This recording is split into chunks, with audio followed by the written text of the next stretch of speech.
Hola familia, es un gusto volver a saludarlos. Me gustaría invitarlos a que revisen nuestro contenido y si les gusta, nos dejen un like o un comentario. Eso nos ayudaría bastante.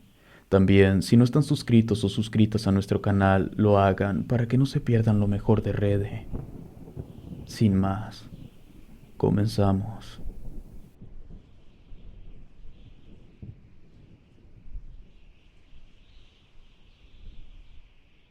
Cazando a una bruja nahual. Esto que les voy a relatar sucedió durante el sexenio de Calderón. En ese entonces yo era tropa, tenía 5 años de portar el uniforme. El motivo por el cual me había unido al ejército era porque quería irme como parte del equipo de seguridad de un empresario petrolero de los Estados Unidos.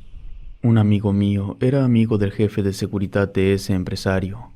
Cuando yo le pregunté a mi amigo qué se necesitaba para entrar a trabajar para el empresario, este me dijo que mínimo debía tener 5 años de experiencia dentro de algún cuerpo armado. Podía unirme a la policía o al ejército. La marina no era una opción porque en las zonas más calientes del país eran ellos los que estaban metidos hasta el cuello, y yo solo quería la experiencia para ir con el empresario. En el ejército todo iba bien dentro de lo que cabe. La vida militar tiene sus pros y contras, como cualquier otro trabajo. Pero sí hubo una ocasión en que, al estar ejecutando una operación, nos vimos inmiscuidos en una situación que se salía de los parámetros de lo normal. En el 2010 nos enviaron a un área en la zona sur del país. Debíamos cubrir 42 kilómetros cuadrados dentro de una sierra boscosa.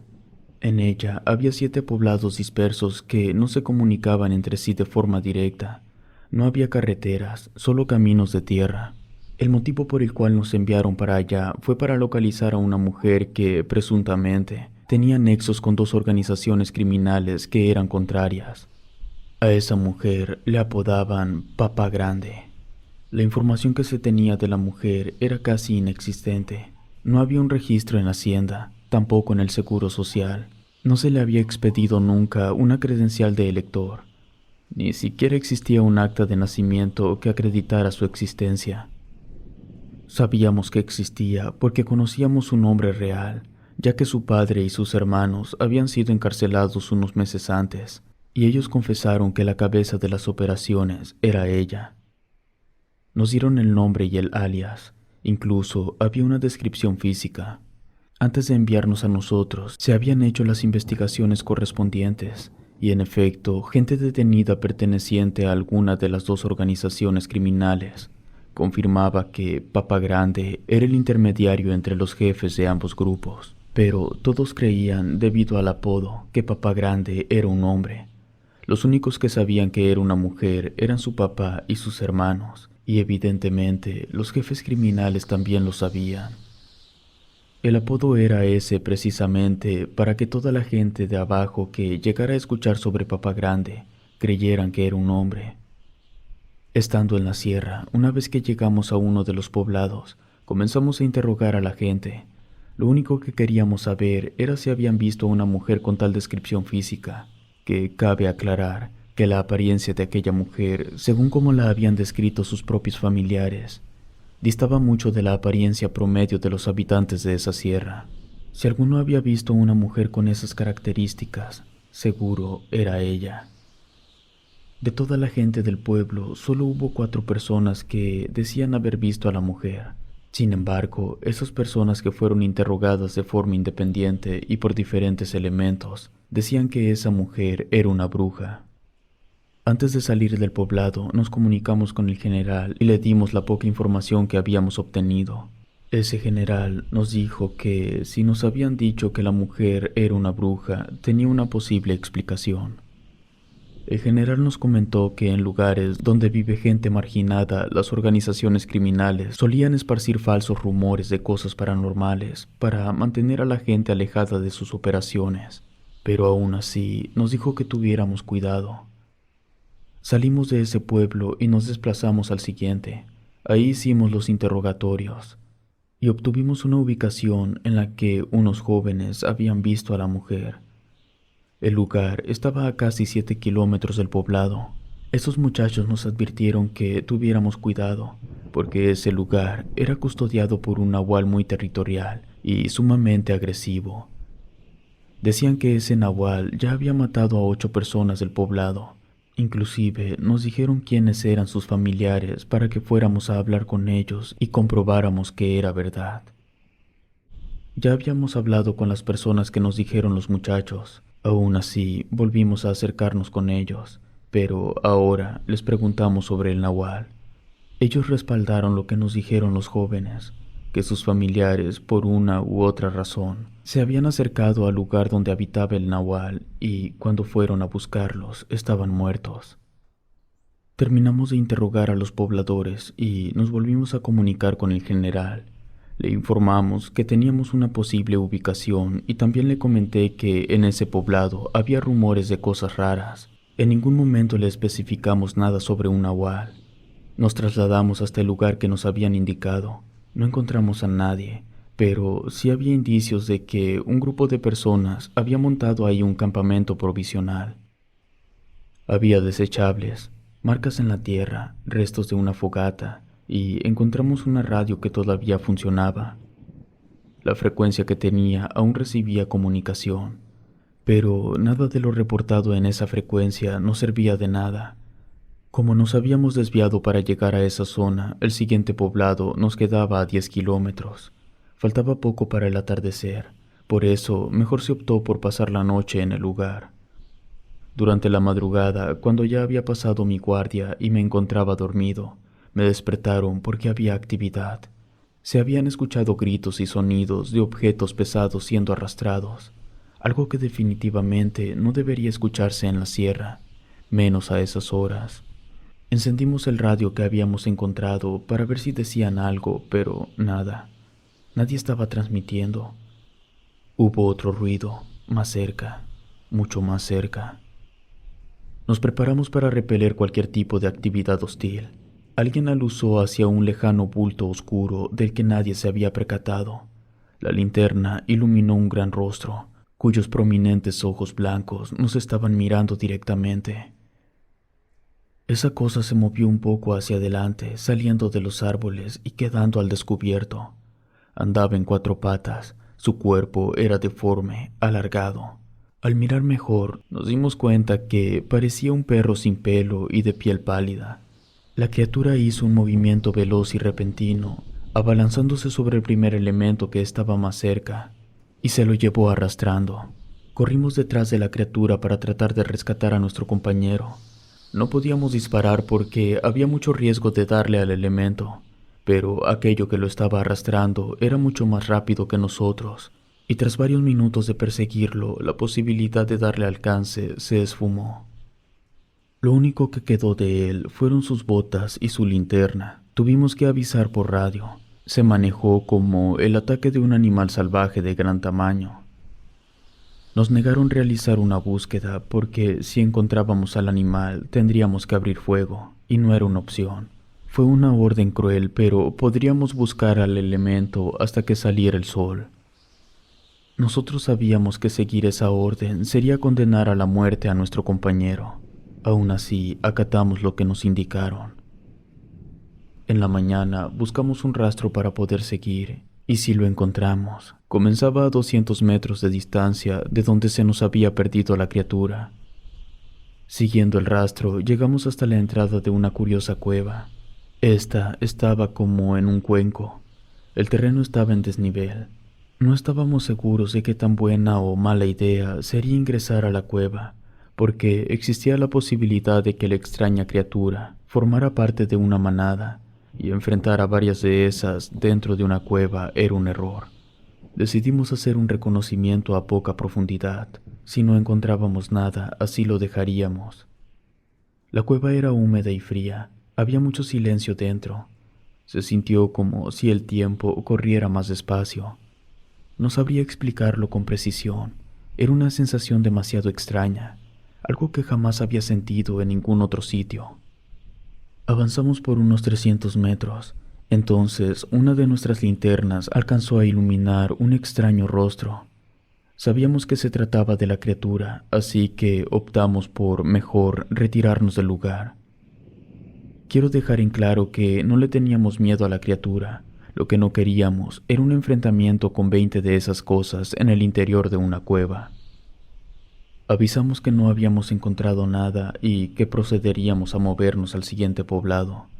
Durante el trayecto, inevitablemente, salió el tema de la criatura y no faltó quien lo relacionara con lo que nos habían dicho algunas personas en el primer poblado sobre la bruja.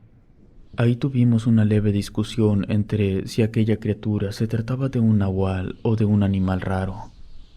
Personalmente, yo sí pensaba que era un nahual. Varios que tenían menos tiempo que yo en el ejército alegaban que los nahuales no existían, que tenía que ser un animal. En eso, el que tenía más tiempo de todos los que estábamos ahí, dijo algo que los dejó en silencio. Los nahuales sí existen. A mí me tocó formar parte de un regimiento que mató a uno en la sierra de Jalisco. Después de decir eso, todos continuamos en silencio. Llegamos al poblado. Ahí ninguna persona quiso decirnos nada sobre la mujer. Parecía que tenían miedo de hablar. Ofrecimos pagarle a cualquiera que nos diera información. Se nos acercó un muchacho, uno que tenía la cara marcada por graves quemaduras. Él nos contó que nadie se atrevía a hablar porque le tenían miedo. Todos sabían que esa mujer había hecho un pacto con el diablo para obtener poderes que iban más allá de la realidad. Añadió que antes de nosotros ya había llegado al lugar otro grupo de militares buscándola, y ese grupo se había adentrado a la sierra para nunca más volver. Quisimos que nos dijera más, pero se negó. Le pagamos y se retiró del poblado. Estábamos un poco desconcertados porque eso de que, según el muchacho, antes de nosotros ya habían enviado a otros hombres a buscar a la mujer, eso no tenía sentido. Lo que a nosotros nos habían informado era que la identidad de Papá Grande tenía poco de haber sido descubierta gracias a la detención de sus familiares. Por lo tanto, no encajaba que ya se hubiera llevado a cabo una operación para buscar a una persona de la que supuestamente no se sabía nada. Todos queríamos respuestas, pero el cabo dijo que no le preguntaríamos nada a los mandos, que nosotros simplemente estábamos ahí para completar un objetivo y nada más, que si alguien no estaba de acuerdo, que podía regresar y bajar la sierra. El cabo nos mencionó a 5 de nosotros y nos ordenó que regresáramos por el muchacho al que le habíamos pagado. Debíamos convencerlo de acompañarnos o podíamos obligarlo. Pero nos dijo que regresáramos con el muchacho o que jamás regresáramos. Eso, indirectamente, era la autorización para neutralizar civiles si era necesario. Voy a omitir ciertos detalles desagradables de los que no me siento orgulloso. Es suficiente con que sepan que el muchacho no lo dejamos por ninguna otra opción. Tuvo que acompañarnos. Cuando lo entregamos con el cabo, el muchacho estaba asustado y lloraba un poco. El cabo, nada más de verlo, supo que no había querido cooperar. El cabo agarró una botella de agua y se la aventó en la cara para limpiarle la sangre que tenía. Aclaró, no lo golpeamos ni le infligimos daño físico de ningún tipo. La sangre que tenía en el rostro no era de él.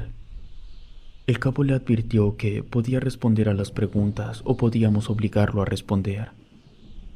El muchacho aceptó a cooperar. El interrogatorio fue pasivo.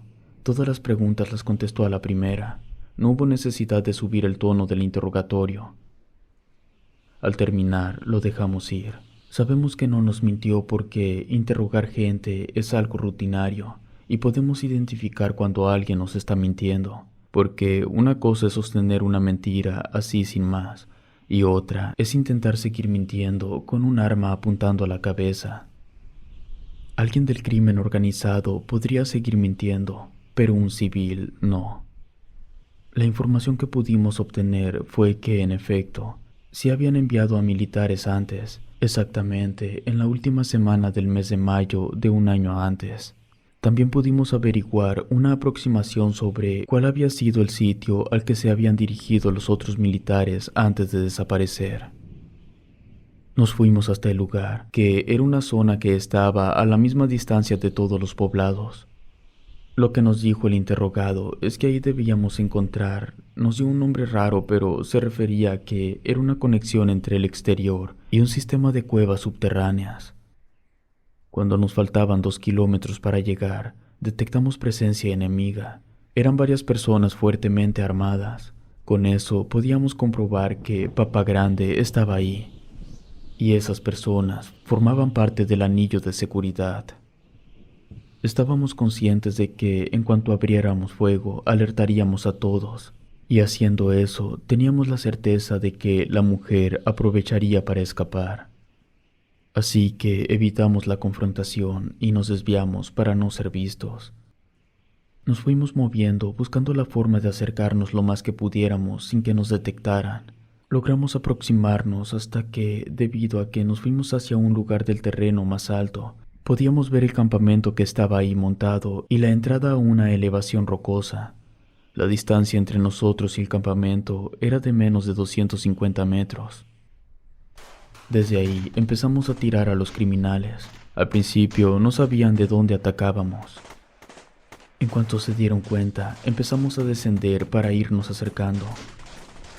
Solamente 3 elementos se quedaron arriba, el mejor tirador que había entre nosotros y 2 que lo iban a cubrir para que pudiera tirarle a la mujer en caso de que intentara huir. Pudimos abrirnos paso hasta llegar al campamento y le dimos baja a todos los criminales que estaban ahí. Nos metimos a la fisura que estaba en la pared de piedra. Ahí dentro estaba la mujer.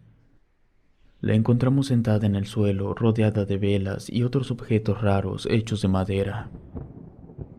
La esposamos, la llevamos al exterior, la teníamos al suelo, colocamos la cámara y comenzamos el interrogatorio. No puedo mencionar absolutamente nada sobre el interrogatorio, porque debido a la estrecha relación que tenía esa mujer con 2 de las organizaciones más peligrosas del país, toda la información que nos dio se considera como seguridad nacional.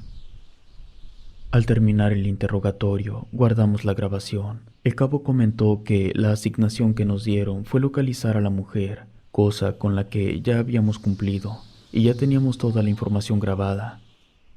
Estábamos pensando en qué hacer con ella. Uno de los elementos le preguntó si era una bruja, a lo que la mujer respondió que sí. Aprovechó para burlarse, diciendo que no había nada que nosotros pudiéramos hacer contra ella, que no podíamos matarla.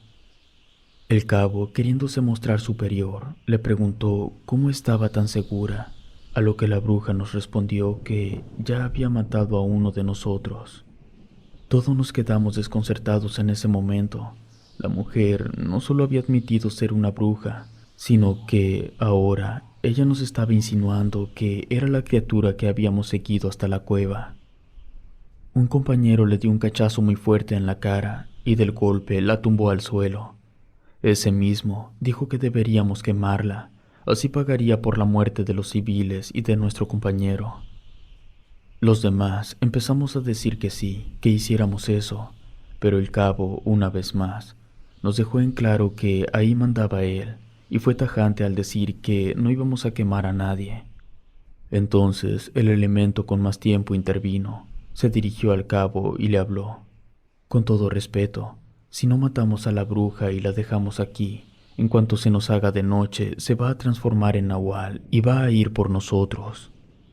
El cabo, molesto porque el elemento le estaba llevando la contra, le preguntó por qué mejor no subía de rango y él se ponía a dar las órdenes.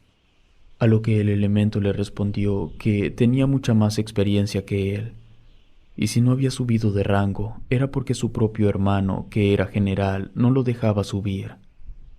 El elemento dio un paso hacia atrás y le recalcó que esa noche todos moriríamos por culpa de su terquedad.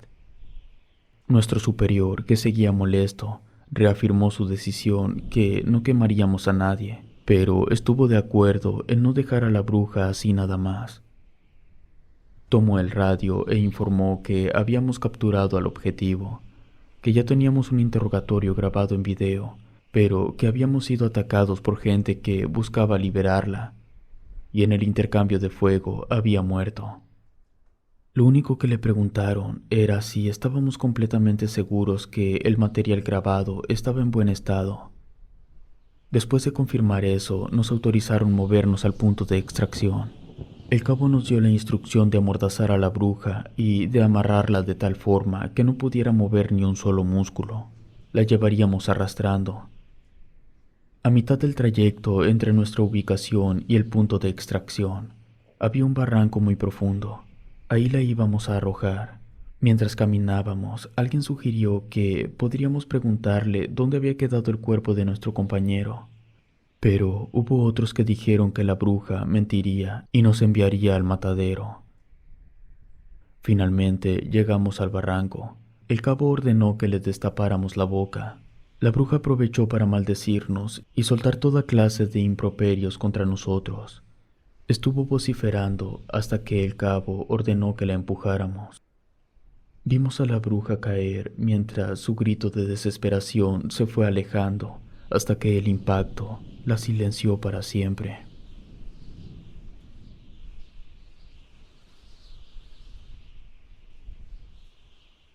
El último asedio. Apenas acababa de cumplir mi tercer año dentro del ejército cuando fui asignado a un pelotón que quería ser enviado a realizar un asedio a un poblado en una zona montañosa ubicada entre los límites de los estados de Guerrero y Oaxaca.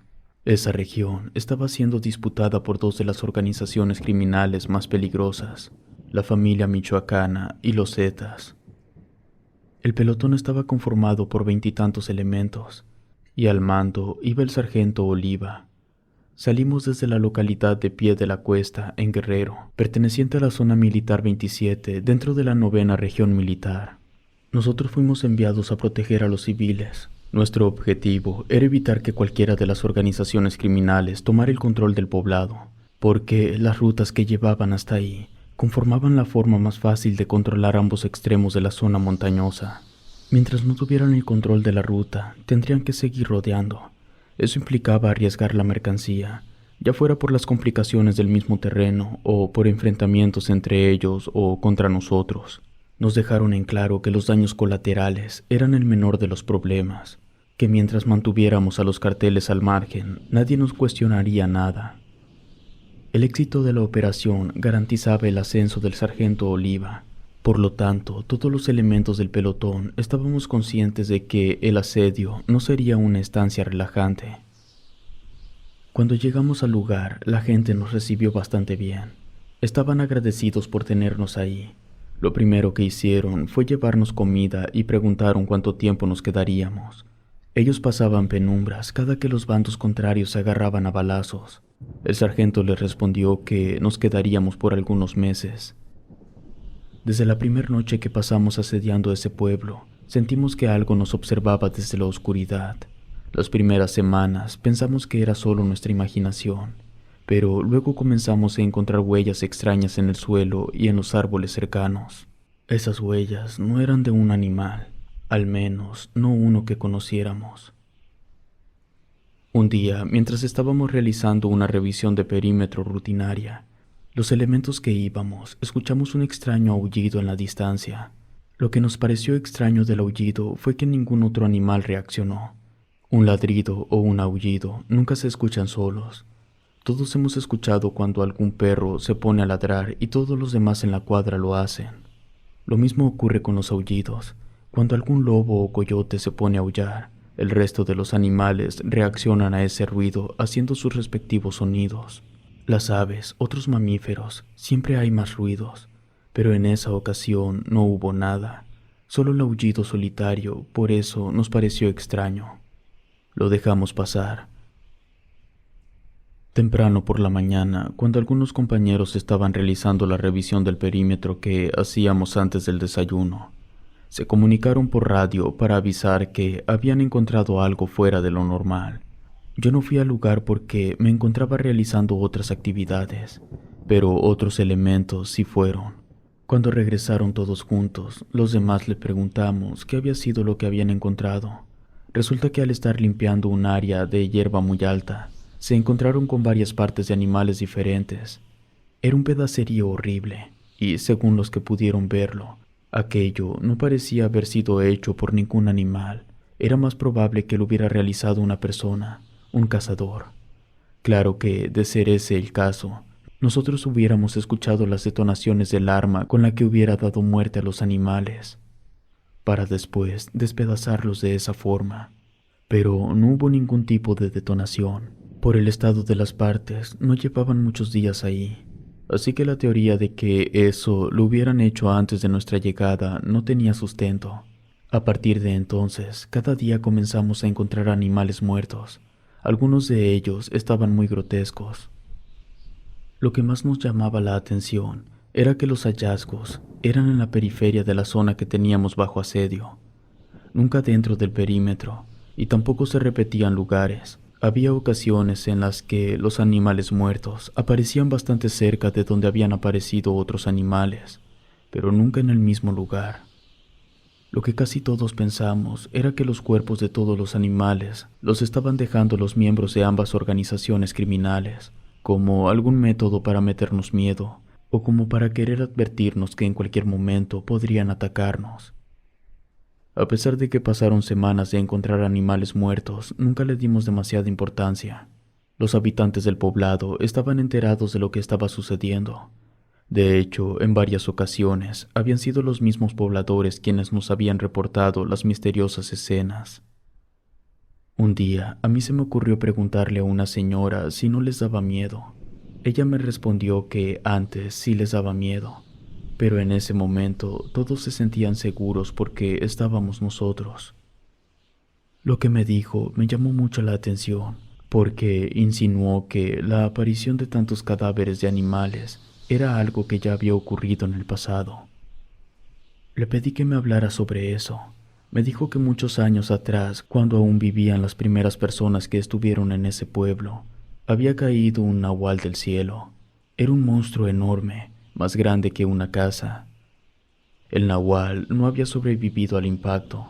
La gente del poblado fue hasta el sitio porque creían que se trataba de un mensaje de los dioses, pero cuando llegaron, solo vieron el cadáver de un monstruo horrible, mitad persona, mitad bestia. Nadie quería acercarse porque les daba miedo. Ahí lo dejaron, pero a los pocos días ocurrió una tragedia. Un niño se quedó sin familia. Nadie ayudó a ese niño. Pasaron los días y cuando finalmente el hambre lo estaba volviendo loco, fue a donde estaban los restos del nahual que había caído del cielo y comió un poco de su carne putrefacta. En ese momento, el niño quedó convertido en un nahual, y ese nahual ha rondado la zona desde aquel día. Eso fue lo que me contó la señora. Ella y todos los demás pobladores tenían la creencia de que tantos cuerpos de animales eran obra del nahual, pero ellos estaban tranquilos, porque si el nahual atacaba, confiaban que nosotros lo mataríamos. Una noche se desató un incendio a varios kilómetros del poblado. Existía la posibilidad de que, si acudíamos al lugar, pudiéramos encontrar algo relacionado con alguna de las organizaciones. Por eso, la mitad del pelotón nos desplazamos hacia allá. Cuando llegamos al lugar, nos dimos cuenta que el incendio estaba fuera de control, y la única forma de contenerlo era provocar un incendio controlado que rodeara al incendio que ya estaba. La idea era básicamente quemar un perímetro que rodeara el incendio, pero no quemarlo todo, sino ir quemando el perímetro por partes, ir controlando qué se quemaba y qué no se quemaba.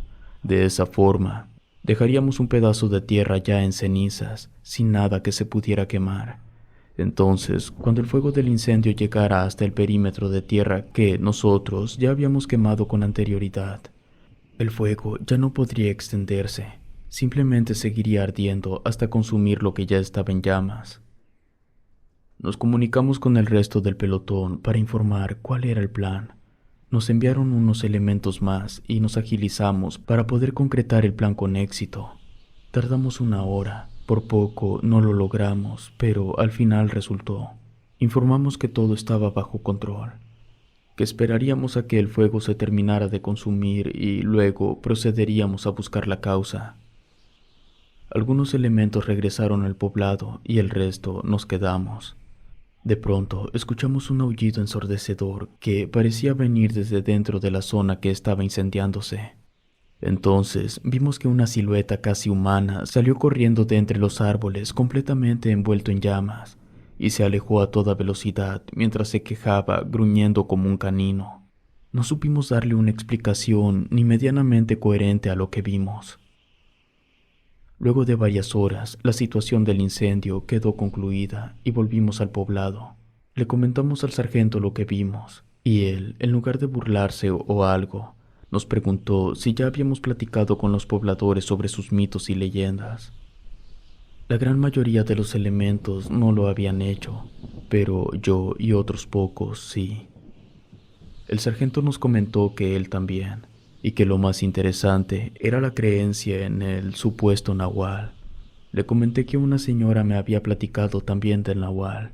Un compañero le preguntó al sargento si de verdad estaba sugiriendo que lo que nosotros habíamos visto salir corriendo cubierto por el fuego era un nahual, a lo que el sargento le respondió que él no estaba sugiriendo nada, que simplemente nos encontrábamos a mitad de la nada, metidos en el corazón de una sierra inexplorada.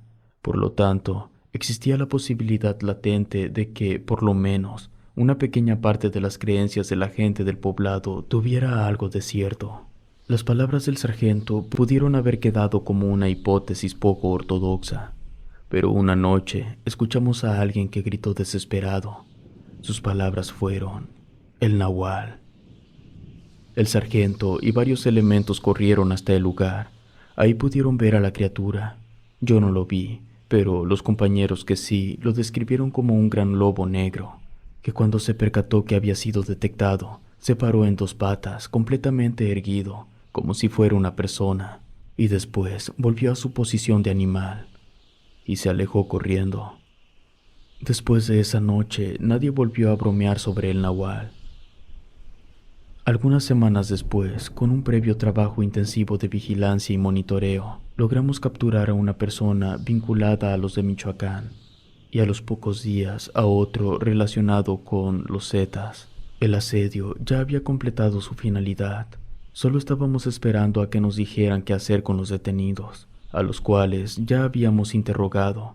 Lo único que sí sabíamos era que en esa semana llegaría hasta el poblado otro pelotón para tomar nuestro lugar. Una mañana las cosas se complicaron. El nahual atacó a un civil. Los elementos que estaban más cerca lograron evitar que lo matara porque le dispararon. Rápidamente se comunicaron con el sargento, quien, para sorpresa de todos, ordenó que lo siguieran.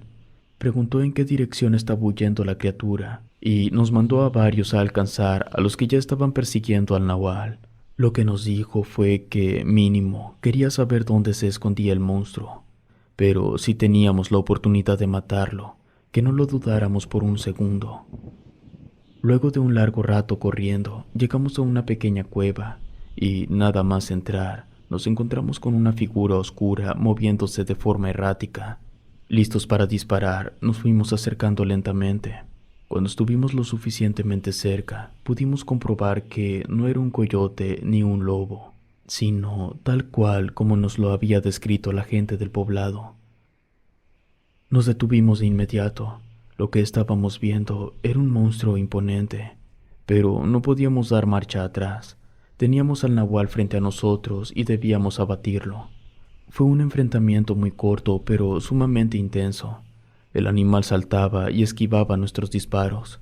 Su velocidad era abismal. Aún así, logramos herirlo lo suficiente como para que cayera quedándose quieto. Esperamos unos breves instantes para ver si pasaba algo con él. Entonces nos fuimos acercando despacio. Cuando estábamos lo suficientemente cerca, este ser agarró a uno de los elementos. Le enterró las garras en la pierna con tanta fuerza que, cuando el nahual jaló su pata para reincorporarse, le rasgó la pierna. Quisimos volver a atacarlo, pero estábamos demasiado cerca y con un compañero al que necesitábamos sacar de ahí cuanto antes. Por eso, aunque seguimos disparando, no lo hicimos con la intención de matarlo.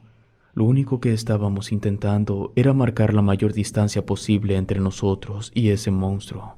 Pero la criatura estaba furiosa. Las balas, aunque sí le ocasionaban heridas sangrantes, iba corriendo detrás de nosotros. Podíamos escuchar sus rugidos, a veces un poco más lejos o un poco más cerca. Después de unos angustiantes minutos de estar corriendo para evitar ser masacrados por el nahual, notamos que se estaba debilitando. Entonces, como ya la distancia que habíamos ganado era considerable, mientras otros seguían corriendo, 3 nos detuvimos y le disparamos al nahual con todo lo que teníamos. Por un instante creímos que nos iba a matar, pero el monstruo terminó cayendo al suelo a escasos 2 metros de nosotros. En esa ocasión pude sentir cómo la muerte me tocó el hombro. Para evitar problemas, uno de mis compañeros le dio un tiro en la cabeza, solo para asegurarse que no fuera a levantarse otra vez. Lo que pasó después se los voy a resumir. 2 elementos se quedaron cuidando el cuerpo del nahual. Los demás volvimos al poblado. Para eso ya habíamos solicitado apoyo aéreo para evacuar al elemento herido. Aprovechamos ese mismo helicóptero para enviar a los 2 detenidos. Ya que el compañero y los criminales fueron extraídos de la sierra, el sargento envió a varios elementos para que entre ellos y los que se habían quedado con el cuerpo del nahual lo cargaran hasta el poblado. Lo que el sargento quería era presentar a ese monstruo como un trofeo adicional. Ya con un detenido de cada bando delictivo, tenía asegurado su ascenso en cuanto otro pelotón ocupara nuestra posición en la sierra. Pero el sargento quería darse a notar como aquel cuyo pelotón había dado baja a un nahual. Los compañeros tardaron muchas horas en regresar al poblado con el cuerpo de la criatura. Los habitantes del lugar se quedaron pasmados de verlo y aplaudieron la labor. El sargento preguntó a los civiles si, de casualidad, había alguna jaula donde pudieran meterlo. Resultó que sí. La gente tenía una jaula en la que de vez en cuando metían algunos animales salvajes para venderlos. La jaula no era tan grande como para que el nahual cupiera bien, pero por orden del sargento, le cortamos las 4 patas y solo así pudimos meterlo a la jaula.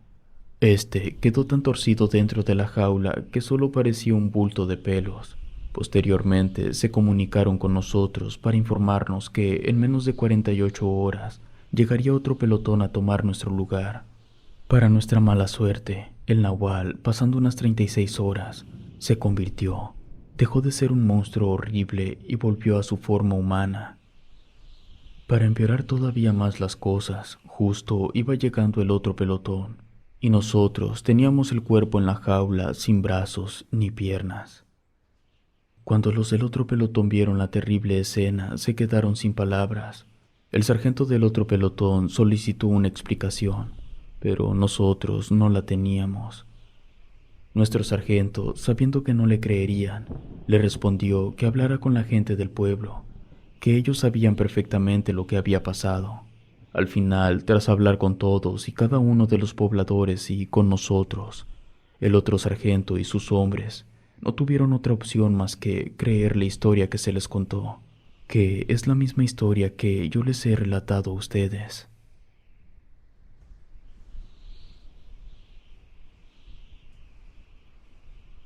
Las piedras negras. No me gusta hablar de esto, pero siento que necesito contarlo para liberarme de su peso. Ya soy un señor algo grande, no un anciano, pero sí tengo más de 60.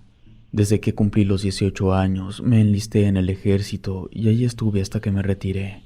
En una de las últimas operaciones urbanas de las que formé parte, me ocurrió algo que me dejó marcado para siempre. Detuvimos a una mujer que organizaba rituales de naturaleza dudosa para un cártel de la zona del norte del país. Esa mujer me amenazó porque yo la herí para evitar que huyera. Ella me lanzó una piedra negra a los pies y me dijo que la oscuridad del cielo algún día me abrazaría. Tomé lo que me dijo como palabras vacías, pero todo cambió después de que dejé la vida militar. Era una noche calurosa de verano, tenía el aire acondicionado encendido. Estaba en mi casa viendo la televisión cuando de repente escuché un fuerte estruendo que parecía venir del techo. Pensé que se trataba de una rama o algún animal que había caído, así que salí al patio para intentar averiguar qué era. Pero cuando llegué al exterior, no vi nada fuera de lo común. Entonces subí al techo, me llevé una linterna para revisar, no encontré nada. Volví al cuarto y continué viendo televisión. A los pocos minutos se volvió a escuchar el mismo ruido, pero antes de que me levantara de la cama empezaron a escucharse más y más golpes en el techo. Recuerdo que pensé que a lo mejor estaba granizando, pero la idea era ridícula, porque era la noche más calurosa del verano. La noche fue larga, me costó mucho trabajo conciliar el sueño debido a esos ruidos en el techo. Ni siquiera supe en qué momento dejó de escucharse. Al amanecer salí a revisar el techo. Encontré algo que me dejó sin aliento. Decenas de piedras negras y brillantes estaban esparcidas. Esas piedras se parecían mucho a la que la mujer me había lanzado a los pies antes de amenazarme. Lo curioso era que había muchas piedras del mismo color sobre mi techo, pero no había una sola en el patio y tampoco en el pasillo ni en el frente de la casa. Yo seguía en el techo cuando uno de los vecinos salió a tirar basura y me vio. Se le hizo raro porque nunca me había subido al techo. Las escaleras las tenía la casa cuando la compré, yo no se las puse. El vecino me preguntó si ocupaba ayuda con algo. Yo lo saludé y le mostré una de las muchas piedras negras. Luego le comenté que durante la noche habían estado cayendo en mi techo. El vecino se sorprendió un poco. Me dijo que en su casa no había caído nada. Luego me preguntó si no era carbón. Yo le pasé la piedra que le había mostrado para que la viera mejor. Ya que la agarró y la vio de cerca, me dijo: «Está rara la piedra. A lo mejor es un meteorito, pero quién sabe». Dejó la piedra junto a mi árbol. Nos despedimos y él se metió a su casa. A mí no se me había ocurrido que pudiera ser un meteorito, porque en cuanto vi las piedras, recordé a la mujer que me amenazó. Bajé del techo y me puse a preparar mi desayuno. Me puse a hacer memoria para ver si conocía a alguien que pudiera analizar las piedras, solo para descartar eso que me había dicho el vecino sobre el meteorito. Afortunadamente, haber trabajado en el ejército durante tantos años me dio para conocer a un señor que trabajaba en un laboratorio. El señor tenía un título en química. A él lo conocí porque en una ocasión fue a dar una especie de curso ahí al cuartel para explicarnos algunos trucos para poder identificar algunas sustancias que pudieran estar camuflajeadas con otros productos. Lo contacté, le expliqué lo que había pasado y le pregunté si existía la posibilidad de que pudiera analizar algunas de las piedras. En ese entonces yo estaba viviendo en Reynosa y él, por motivos de trabajo, estaba residiendo en Monterrey. Me explicó que le era imposible trasladarse hasta Reynosa, pero que si quería podía ir yo y con mucho gusto me ayudaba con lo de la piedra. A los 2 días yo ya estaba en Monterrey. Nos reunimos. Me dijo que se tardaría casi una semana en tener los resultados, que no era necesario que yo me quedara, que me podía regresar y que él se pondría en contacto conmigo para informarme los pormenores. 6 días después me llamó el químico. Lo que me explicó fue que su intenso color negro anormalmente brilloso y su peculiar textura aparentemente lisa, pero que realmente era áspera, se debía a que la piedra parecía ser una especie de... Me dijo la palabra, pero era muy técnica. Vamos a decir, aleación. La piedra era en realidad un mineral formado por otros minerales: magnetita, obsidiana, shungita y tectita. Me aclaró que nunca en su vida había visto una combinación de esos 4 materiales, que en lugar de parecer una piedra creada por la naturaleza, más bien pareciera como si alguien la hubiera creado de forma artificial. De los 4 minerales que me nombró, yo solo conocía 2, la magnetita y la obsidiana, pero de la shungita y la tectita no sabía nada, ni siquiera las había escuchado antes. Al preguntarle, me dijo que la shungita solo se encontraba en Rusia y la tectita se había originado debido a impactos de meteoritos. Por lo tanto, si bien las piedras que estaban en mi techo no provenían del espacio exterior, uno de sus componentes sí estaba relacionado con los meteoritos. El químico, claramente intrigado por la composición única de la piedra, me preguntó si de verdad simplemente habían amanecido en mi techo. Yo le aclaré que sí, que habían aparecido de un día para otro. El químico me dijo que, de ser posible, me pusiera en contacto con las autoridades de mi ciudad para que retiraran todas las piedras, porque, aunque los estudios no habían arrojado propiedades nocivas, era mejor no correr riesgos. Le agradecí por todo y terminamos la llamada. Decidí hacerle caso al señor y me contacté con el ayuntamiento. Tardaron casi un mes en ir por las piedras. El vecino estaba lavando su carro cuando se llevaron las piedras. Cuando se fue el camión, el vecino me preguntó si también se habían llevado la piedra que él había dejado al lado del árbol. Yo no me acordaba de esa piedra. Fui a revisar y en efecto, ahí se había quedado. La agarré y la metí a la casa para guardarla como un recuerdo de esa situación tan peculiar. Desde esa misma noche comenzaron a ocurrir pequeñas cosas que entiendo que eran pequeños avisos de que algo no estaba bien. Esa noche me dieron minúsculas descargas eléctricas. Aquí en México le llamamos toques. Esas ligeras descargas las sentí cuando toqué el espejo del baño y el espejo que tenía en el cuarto. Ese espejo del cuarto formaba parte de un mueble, que, por cierto, en ese mueble fue donde coloqué la extraña piedra negra. Otra noche lo que ocurrió fue que el cuarto de atrás, el que uso como bodega, se sentía un poco frío. Aún era verano y el aire acondicionado lo tenía en mi cuarto. Para evitar el calor solía estar todo el día ahí. Solo salía para cocinar, al baño, cosas muy puntuales. Y sí dejaba la puerta del cuarto abierta para que se refrescara un poco el lugar en el que yo iba a estar. Sin embargo, la puerta del cuarto que usaba como bodega siempre estaba cerrada, por lo tanto era imposible que se refrescara. Otra cosa que también pasó, solo que no recuerdo si fue esa misma semana o a la semana siguiente, pero no habían pasado ni 10 días desde que noté que el cuarto de atrás tenía una temperatura anormal, cuando una mañana que salí al patio a echarle agua a la sábila, me encontré con una ligera neblina a la altura del suelo. Jamás, en los 2 años que tenía viviendo en esa casa, había pasado algo parecido. Esto me hizo prestarle atención a los detalles. Fue cuando tuve la sensación de que alguien o algo me estaba observando. Esa sensación fue tan incómoda que me resultó imposible conciliar el sueño. Con el pasar de las noches, la situación se fue complicando. Escuchaba ruidos extraños en mi habitación, pero cada vez que me levantaba para revisar, no había nada fuera de lo normal. Empecé a tener unas pesadillas muy raras. En estas pasaba que la piedra negra cobraba vida y se convertía en una entidad demoníaca que me perseguía. Yo despertaba sudando y agitado. El aire acondicionado lo tenía a 18 grados, pero aún así las pesadillas me ocasionaban sudoración. Un día simplemente agarré la piedra y la tiré a la basura. Ese día pasó el camión y se la llevó, pero a la mañana siguiente, después de despertar, cuando estaba tendiendo mi cama para ir a preparar el desayuno, al momento de quitar la almohada encontré la piedra negra. Por un breve instante recordé las palabras de aquella mujer que organizaba los rituales para los criminales. Agarré la piedra, salí de la casa y caminé hasta un arroyo que estaba a unas pocas cuadras.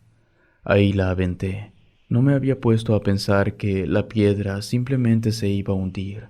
No se la iba a llevar la corriente, pero por lo menos estaría sumergida en el arroyo, y no había forma de que esa piedra saliera de ahí. Pasaron 2 días y al tercero hubo una tormenta. Justo estaba terminando el verano y estaba entrando el otoño. De pronto se empezaron a escuchar golpes en el techo.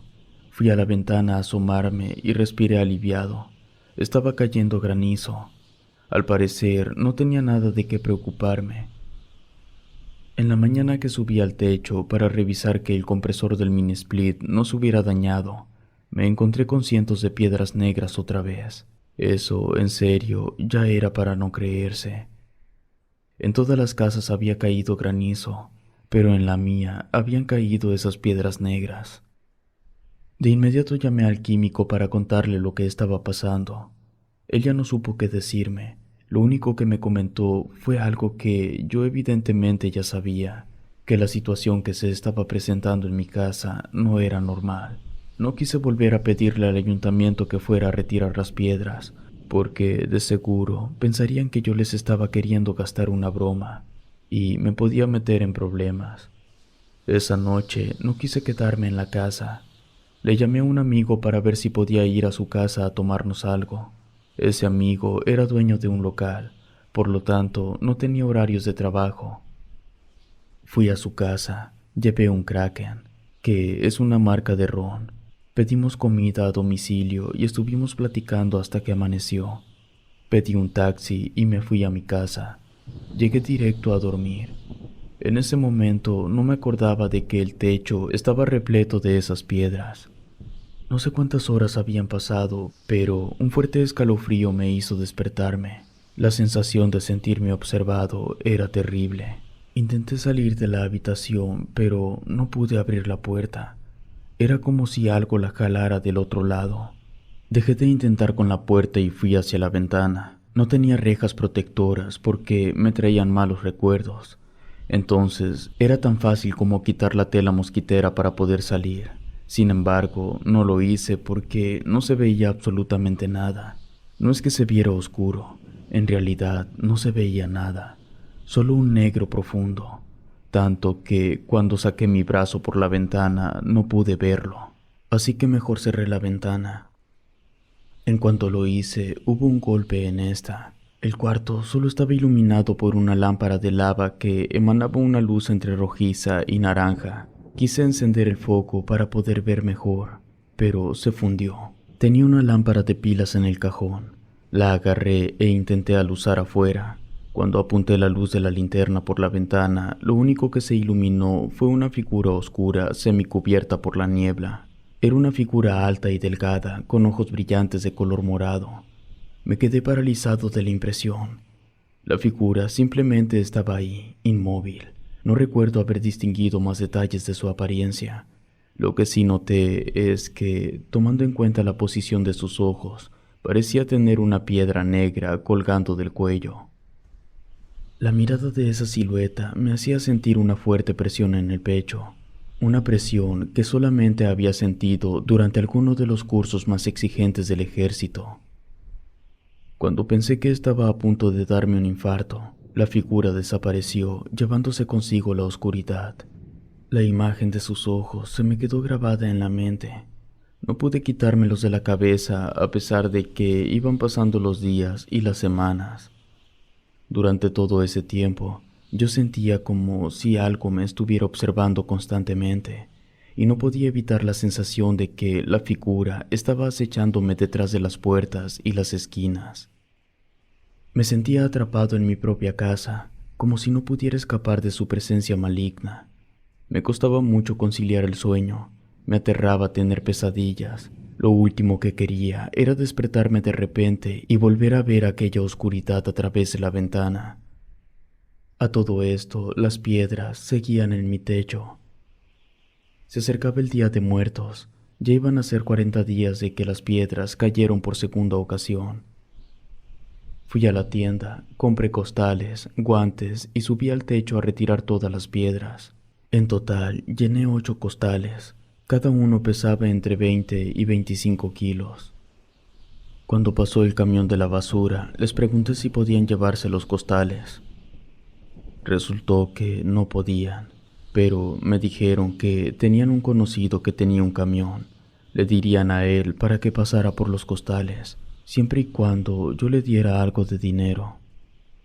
Aclaro que dejé una piedra, porque la vez pasada que me había intentado deshacer de la última piedra fue cuando volvieron a aparecer en montones sobre mi techo. Mi plan era quedarme con una para que no volvieran a caer, y ya me las arreglaría para lidiar con los efectos de quedarme con una de esas cosas. A los 3 días llegó el señor con su camión. Cargó las piedras, le di 200 pesos y se las llevó. Como era de esperarse, las cosas extrañas siguieron ocurriendo. Entonces, entendiendo que se trataba de un fenómeno paranormal, fui a visitar a una bruja para solicitar su ayuda. Le llevé la piedra y le conté todo, incluyendo la amenaza que me había hecho la mujer. La bruja me explicó que la piedra que yo tenía en mis manos era un material de miles de años de antigüedad. Se trataba de un mineral que solo se formaba en las cuevas de las brujas. No pertenecía a este mundo.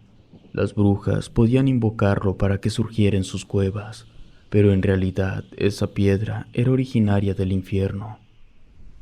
Las brujas antiguas lo utilizaban para fabricar dijes y amuletos, los cuales los obsequiaban a tiranos, faraones, reyes y emperadores para que esos hombres mantuvieran su poder, siempre y cuando se aseguraran de derramar mucha sangre. Las brujas habían dejado de utilizar ese mineral de forma tan frecuente después de que apareció la iglesia. Tenía sentido que la mujer que me amenazó lo hiciera porque la función de la piedra era entregar poder a cambio del derramamiento de sangre, que era exactamente lo que hacían las organizaciones criminales. Como tal, las piedras no estaban haciendo nada. Simplemente su concentración ocasionaba que entidades muy oscuras interpretaran que mi casa era una mina de brujas. Por lo tanto, se sentían bienvenidos. El resto de los efectos que ocurrían en mi casa eran efectos secundarios tanto de la carga tan fuerte de las piedras, así como de las energías que emanaban las entidades oscuras. También me dijo que la cuestión no era que simplemente me deshiciera de las piedras, porque, como ya me había dado cuenta, las piedras iban a volver a aparecer, y eso ocurría porque mi casa ya tenía arraigadas las vibraciones de bajo astral. La única solución a mi problema era que yo ofreciera 3 sacrificios para ganarme el derecho de pedirle de favor a la oscuridad que liberara mi casa. Yo, bastante nervioso, pregunté qué clase de sacrificios tenía que ofrecer. Ella, con una mirada intimidante y con un tono de voz imponente, me dijo que los sacrificios debían ser humanos. Con la voz temblorosa le aclaré que yo no iba a sacrificar a nadie, que mejor simplemente me iría a vivir a otra parte. La bruja sonrió un poco. Me dijo que eso no serviría de nada, porque aquella mujer haría que las piedras cayeran en cualquier casa a la que yo me fuera. La única manera de liberarme de eso era utilizar al mismo infierno para proteger mi casa. No tenía ninguna otra opción. También me aclaró que yo no mataría a nadie, que de eso se encargaría el ser de los ojos de color morado, que lo único que yo tenía que hacer era llevar a los sacrificios a mi casa, preparar una cena y una bebida con ciertas especificaciones, sentarlos en mi mesa, mantenerlos ahí hasta que diera la medianoche y ya no se levantarían más. A mí me seguía pareciendo algo atroz, así que le dije que no, que le agradecía por su tiempo, pero no podía hacerlo. Quise pagarle, pero la bruja no aceptó el dinero. Me dijo que ya le pagaría después, porque de todos modos iba a volver cuando no soportara más la situación. Durante los siguientes días, la siniestra figura se hizo cada vez más visible. Yo podía notar poco a poco detalles de su apariencia. Un día se me ocurrió visitar a la mujer para pedirle que, por favor, detuviera lo que pasaba en mi casa. Averigüé en qué centro penitenciario estaba recluida y fui a verla. Aquella mujer me reconoció de inmediato. Antes de que yo dijera algo, me preguntó si quería saber cuál era su origen. Yo simplemente asentí con la cabeza. Ella me dijo que había hecho un trato con un demonio para obtener riquezas y poder.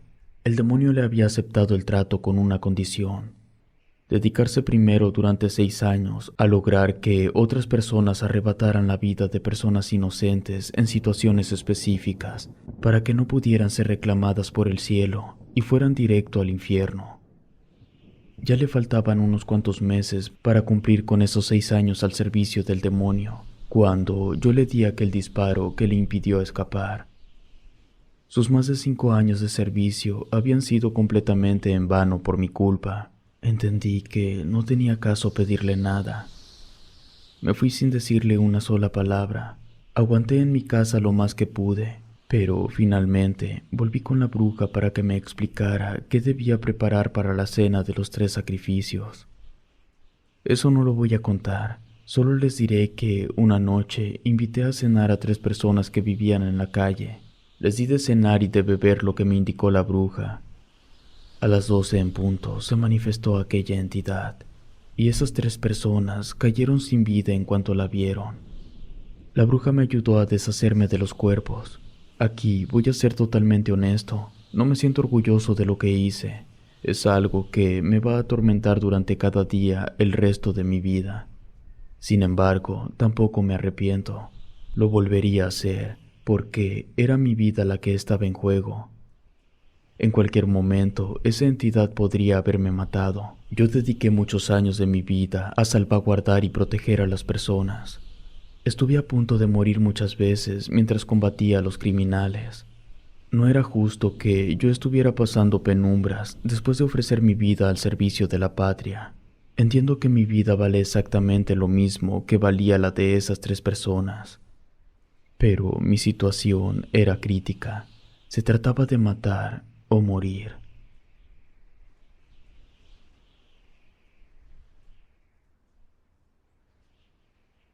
Tetlachiwi. Yo tenía poco de haberme unido al ejército cuando nos pegó el virus que venía de China. Cuando las cifras se empezaron a disparar, uno de los gobernadores solicitó el apoyo del ejército para controlar las calles, para mantener a la gente dentro de sus casas a menos que pudieran justificar su salida. La forma en que operamos no fue vigilando las casas. Nosotros nos ubicamos en los lugares que pudieran ser más concurridos, tanto justificada como injustificadamente. Uno de los lugares justificados eran los supermercados, los hospitales y los bancos. Los lugares a los que no estaba justificado ir eran plazas cuyos locales no eran de primera necesidad, parques, restaurantes. Todos los negocios que quisieran seguir abiertos podían siempre y cuando mantuvieran todas las medidas sanitarias. Nuestro trabajo era asegurarnos que no hubiera más de 4 personas por cada 5 metros cuadrados. En caso de ser así, enviábamos a la gente de regreso a sus casas. No permitíamos filas en lugares de asistencia no justificada. En tiendas grandes, hospitales y bancos, sí permitíamos filas afuera de los inmuebles, pero nosotros controlábamos las filas. Todos debían ir solos, máximo 2 de ser estrictamente necesario, con su cubrebocas y manteniendo la distancia. Teníamos cero tolerancia con quienes no acataban las reglas. Podíamos correrlos del lugar y hasta teníamos permitido hacer detenciones. También teníamos la indicación de apoyar a cualquier ciudadano que lo requiriera de verdad. Por ejemplo, si alguien necesitaba ir al hospital de emergencia, temporalmente nos asignaron a algunas funciones tanto de tránsito, policía y protección civil. Muchas veces no teníamos del todo claro cómo era que debíamos proceder. En una ocasión, recibimos la instrucción de acudir a una colonia en la periferia de la ciudad. Se estaba reportando una situación de disturbio con detonación de arma de fuego. Cuando llegamos a la colonia, no había ninguna luz encendida, ni dentro ni fuera de las casas. Tampoco veíamos personas. Eso nos pareció raro. Descendimos de los vehículos y fuimos a tocar la puerta de alguna de las casas. Una señora se asomó por una de las ventanas. Ya que nos vio, abrió la puerta, pero solo un poco. Le comentamos que estábamos ahí porque se había reportado una situación. La mujer nos dijo que mejor nos fuéramos, que lo que estaba pasando no lo podíamos controlar nosotros. Le pedimos que se explicara. La señora nos dijo que la Tetlachiwi andaba suelta, que ella había cortado la luz. Uno de los vecinos le había disparado para intentar detenerla, pero el señor terminó muerto. Al menos yo jamás había escuchado la palabra Tetlachiwi. Me imaginé que era el apodo de alguien. Preguntamos qué pasaba con esa tal Tetlachiwi. La señora nos dijo que se había vuelto loca porque ya tenía más de 20 días sin comer. Por eso se había escapado. Pensé que, de seguro, era una persona con algún tipo de problema mental. Por eso le pedí a la señora que nos la describiera. Ella nos mencionó que se trataba de una mujer bastante mayor, delgada y con el cabello completamente gris. Teníamos curiosidad por saber cómo era posible que a alguien le hubiera disparado con un arma y ella fuera la que matara al sujeto. A lo que la señora nos recalcó que se trataba de la Tetlachiwi. Como seguíamos sin entender qué rayos significaba eso, le preguntamos. La respuesta que obtuvimos fue que Tetlachiwi se traducía como aquella que lanza hechizos, es decir, una bruja. Le agradecimos a la señora por atendernos y la dejamos volver a encerrarse en el interior de su domicilio. Todos hicimos algunos comentarios, un poco a modo de broma. Evidentemente, ninguno de nosotros ni siquiera consideraba que una bruja fuera la causante de los estragos. Nuestra teoría era que se trataba de un caso de histeria colectiva. Ya había pasado en otras ciudades, y la forma de responder a este tipo de escenarios, según el protocolo que nos dieron, era seguir con la línea de aquello que la gente creía que estaba pensando. Hacer como que solucionábamos el problema y retirarnos. Eso era lo que habían hecho en otros lados, y sí les había funcionado. Primero debíamos comprobar que otros vecinos también creyeran que había una bruja suelta. Fuimos a tocar 4 puertas más y les preguntamos si habían visto a la bruja. Todos nos dijeron que sí. Nos organizamos. Acordamos que recorreríamos toda la colonia a pie, actuando como si estuviéramos cazando algo. Y al final haríamos unos disparos al aire, cargaríamos con algún bulto de cualquier cosa y nos retiraríamos de ahí. Nos repartimos las calles y empezamos con el recorrido. Yo iba con otros 4 elementos. Cuando pasamos enfrente de una casa que parecía abandonada, nos encontramos varios animales muertos sobre la banqueta. Había perros y gallinas. Ninguno de los animales tenía cabeza. Mandamos a uno a avisar lo que habíamos encontrado. Cuando el resto de los elementos llegaron, antes de ver a los animales muertos, nos preguntaron si la locura ya se nos había pegado a nosotros también, pero la sonrisa se les borró de la cara al ver la escena, independientemente de si en realidad había una bruja o no. Algo de verdad estaba pasando ahí. Una persona desequilibrada estaba en algún lugar de la colonia, posiblemente armada con un machete. Sabiendo que la situación en efecto era peligrosa, decidimos que íbamos a revisar todas las casas. Nos apresuramos para evitar que murieran civiles. Ya habíamos revisado como 30 casas cuando en una no nos abrieron, así que forzamos la puerta para poder revisar el interior. Lo primero con lo que nos encontramos fue con el cuerpo de un señor, pero ese cuerpo no parecía ser reciente. Había sido infestado por moscas y gusanos. Revisando la casa, en una de las 2 habitaciones, encontramos lo que parecía ser una especie de altar. Había un catre con grabados raros, varias velas todavía encendidas. Al lado del catre había una mesa cubierta como con cera negra. Encima de la mesa había unas figuras de cerámica cubiertas con trapos. También había un gato muerto. Lo que estábamos viendo no tenía precedente. Sabíamos que algunos grupos delictivos montaban altares tipo satánicos o para la Santa Muerte, pero nadie de los que estábamos en esa habitación había visto un altar de esos con anterioridad. Por eso nos impresionó tanto. De pronto escuchamos el grito de una mujer.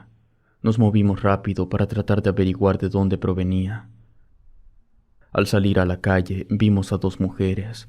Una estaba tirada en el suelo y la otra estaba de pie sosteniendo un arma.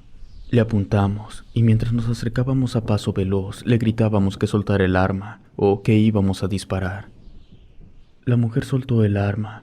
Parecía estar muy asustada, como si acabara de ver el mismo infierno.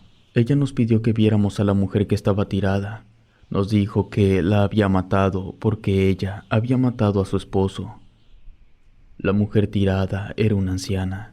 Su espalda era esquelética, seguía viva, se intentaba arrastrar mientras sacaba la lengua como una serpiente. No era una anciana normal. La que había disparado estaba muy alterada. Le pedimos que nos describiera a su esposo. Sus características encajaban perfectamente con la apariencia del cadáver que habíamos encontrado. Un par de compañeros la llevaron a identificar el cuerpo y los demás nos quedamos vigilando a la mujer. Los elementos regresaron para decirnos que la pobre mujer había confirmado que el occiso era su marido, lo que significaba que la mujer herida de bala que intentaba arrastrarse era la responsable de la muerte de ese hombre. Lo curioso era que la primera persona con la que hablamos en cuanto llegamos nos había dicho que la mentada Tetlachiwi había matado a un vecino, pero aún nos quedaban incógnitas. Aún no sabíamos de qué manera el altar y los animales muertos encajaban en lo que estaba pasando. También necesitábamos confirmar si se relacionaban con la anciana. No queríamos causarle molestias a la mujer que estaba llorando la muerte de su esposo, pero ella podría darnos la información que necesitábamos, así que fuimos a hacerle las preguntas. Primero le preguntamos de quién era esa casa. Nos comentó que la casa como tal no era de nadie, que la Tetlachiwi había matado a los dueños y entre todos los vecinos la habían encerrado en uno de los cuartos de esa casa para evitar que matara más gente. La anciana no intentaba escaparse mientras se le diera de comer. No quiso decirnos con qué la alimentaban, pero últimamente se les había complicado conseguir comida para la anciana, y como pasó demasiado tiempo sin comer, se escapó. Lo del altar se explicaba bajo la idea de que la anciana era bruja, y ella había montado el altar. Por último, le preguntamos por los animales sin cabeza, a lo que nos respondió que la Tetlachiwi se las había arrancado con sus propias manos para poder beberse la sangre. Le agradecimos, le dimos el pésame y volvimos con la anciana. En cuanto nos acercamos a ella, agarró la pierna de uno de nosotros. El elemento gritó de dolor y su reacción fue dispararle para que lo soltara. No tenemos ni idea de cómo lo hizo, pero la anciana le causó una grave quemadura en la pierna, y esa quemadura tenía la forma de la mano. Eso, sin lugar a dudas, era una prueba indiscutible de brujería. La anciana ya tenía 2 impactos de bala. Sabíamos que no iba a sobrevivir. No tenía caso llevarla a un hospital porque estaban saturados por el virus, pero tampoco podíamos dejarla ahí tirada hasta que se muriera. La levantamos y la llevamos hasta uno de los vehículos. La subimos en la parte de atrás y nos fuimos. En cuanto salimos de la colonia, la luz se restableció, pero todos nuestros vehículos se detuvieron. En ese momento estábamos en comunicación mediante el radio y todo se llenó de interferencia. Los que íbamos en el vehículo donde estaba la bruja intercambiamos miradas. Eso había sido demasiado extraño. Los elementos de los otros 2 vehículos voltearon a vernos y nos preguntaron qué había pasado. Todos sabíamos que no era posible que los 3 vehículos se apagaran al mismo tiempo. Aunque pueda sonar raro, la única posible explicación que tenía un poco de sentido era culpar a la anciana. Había una cosa que teníamos que intentar. Bajamos a la Tetlachiwi y la dejamos sobre la tierra. En ese momento, los vehículos volvieron a encender. No se dijo ni una sola palabra. Solo nos fuimos, dejando a la anciana ahí, desangrándose. Yo no puedo asegurar que esa mujer fuera una bruja. Sin embargo, es lo único que explica el por qué la colonia se quedó sin luz cuando ella se salió de donde la tenían encerrada, y el por qué nuestros vehículos se apagaron al sacarla de la colonia. Si te gustó este video, suscríbete activando la campanita de notificación y así no te pierdas lo mejor de Rede. Gracias por escucharnos. Relatos escritos y adaptados por Ramiro Contreras.